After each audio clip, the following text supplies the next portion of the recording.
بسم اللہ الرحمن الرحیم، الصلاۃ والسلام علی رسول اللہ۔ السلام علیکم۔ فروری 2002 میں دنیا کی نمبر 1 یونیورسٹی MIT سائنسدانوں کے لیے ایک بین الاقوامی مقابلے کا انعقاد کرتی ہے۔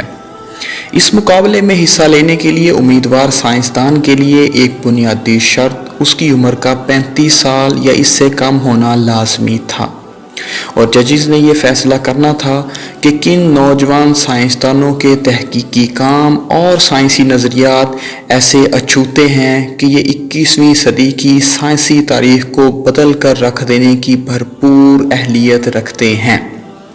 کہنہ مشق پروفیسرز اور منجھے ہوئے سائنسدان پوری دنیا سے 100 ایسے ہی نوجوان سائنسدانوں کا انتخاب کرتے ہیں، اور MIT یونیورسٹی ان کی لسٹ اپنی ڈیجیٹل لائبریری پر شائع کرتی ہے۔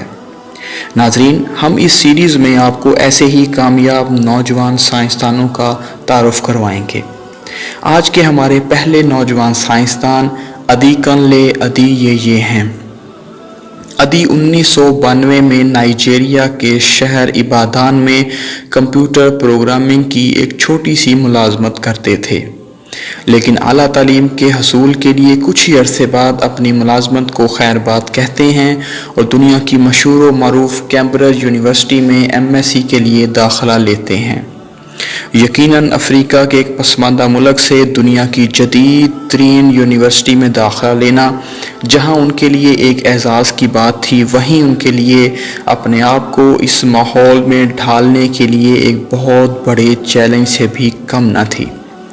لیکن ادی اپنی محنت، لگن اور جہد کے ذریعے نہ صرف اس چیلنج سے بھرپور اور احسن طریقے سے نپٹتے ہیں، بلکہ اس کورس کے اختتام پر کلاس کے نمایاں ترین طالب علم بھی قرار پاتے ہیں۔ بعد ازاں اسی یونیورسٹی میں PhD کے لیے داخلہ لیتے ہیں، اور یہی یونیورسٹی انہیں ان کی تعلیمی صلاحیتوں کی بنیاد پر اپنی شہرہ آفاق ٹرینٹی ریسرچ فیلو کے اعزاز سے بھی نوازتی ہے، اور یوں وہ اس اعزاز کو حاصل کرنے والے پہلے نائجیرین طالب علم بھی بن جاتے ہیں اور اپنے ملک کے لیے ایک نئی تاریخ رقم کرتے ہیں۔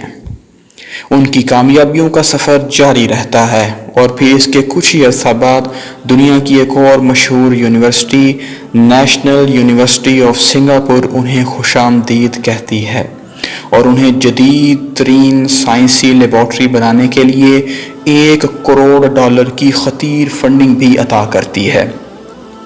ججز کا کہنا تھا کہ ادی مختصر ترین، تیز ترین مگر کم توانائی استعمال کرنے والے جدید ترین کمپیوٹر بنانے کے حوالے سے کام کر رہے ہیں، اور ان کا تحقیقی نظریہ جو کافی حد تک غیر روایتی اور اچھوتا بھی ہے، وہ اس قابل ہے کہ وہ 21ویں صدی کی سائنسی تاریخ کو بدل کر رکھ دینے کی بھرپور صلاحیت رکھتا ہے۔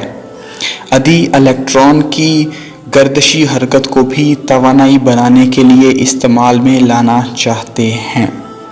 ناظرین و سامعین، یہ ادی آج بھی نیشنل یونیورسٹی آف سنگاپور میں اپنا ایک بھرپور ریسرچ گروپ چلا رہے ہیں۔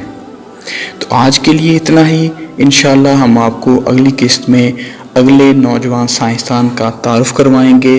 تھینکس فار واچنگ، جزاکم اللہ خیر، السلام علیکم۔